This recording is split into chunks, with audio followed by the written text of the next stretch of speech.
Okay guys, so for today's video, I'm going to talk about two things.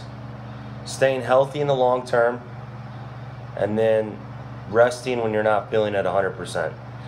So one of the biggest things I see that guys do wrong is they've accumulated a bunch of fatigue, they're not feeling real great, something's aching, and they continue to push through. That's your body telling you when you're tired, when you're feeling lethargic, when you're missing weights in the gym. That's your body's way of telling you that you need to take a break. You need to take a couple steps back. You need to take a few rest days. You need to have a deload. And a lot of people don't heed those warning signs, and then they'll go on and have a bad training session or a bad week, and the negative momentum starts compiling on itself. So rather than have your whole week go to crap, if you have a bad day, simply look at it. Is it fatigue? Is your nervous system burned out?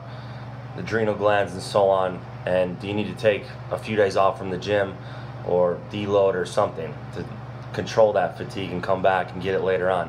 And that's one of the best things you could do. But the other thing, from the perspective of staying healthy, I think everybody, no matter if you have a back injury or not, should be going to the chiropractor on pretty much a weekly basis if you are powerlifting. And this is something I wish I'd been doing 2 years ago before I had my disc injury, because I think if I had been doing it the whole time, I never would have had any disc issues. And while they're a lot more controlled now, they're not as much of a problem, it's not something you want to take lightly. Like the most frequent things I see as far as people dealing with injuries are shoulder injuries, back injuries, and then to a much lesser extent knee injuries.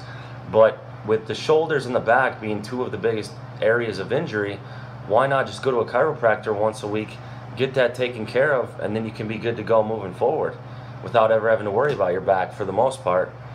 I think adjustments are great, but if you can find a chiropractor who does spinal decompression and has a spinal decompression machine, that's even better. And I know that's a little more niche, so not everybody's going to have access to that, but spinal decompression, where you're essentially using traction to pull the spine in the reverse direction of what would happen when we put a bar on our back, it really opens the discs up. And I think it's been the key for me coming back from my disc injury and my back feeling healthy.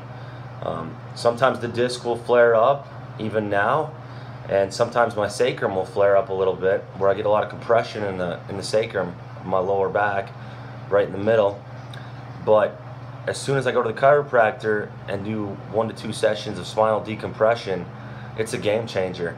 So if you can find a chiropractor in your area who does that, that's going to be key for staying healthy. And I think a lot of disc herniations and things like that can be prevented through this technology. So those are my two main points for the day.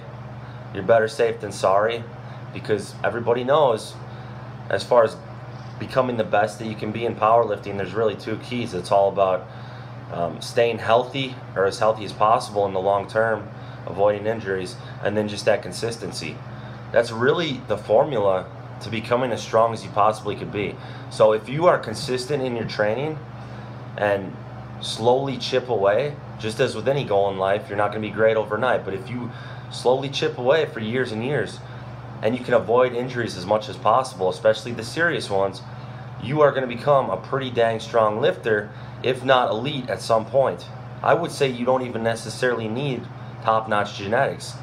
If you can simply hone in on those two things, you're going to become really good. So that's just my 2 cents for the day. If you're interested in coaching, shoot me an email at prstrength1@gmail.com. I'll put the link in the description. Thanks, guys.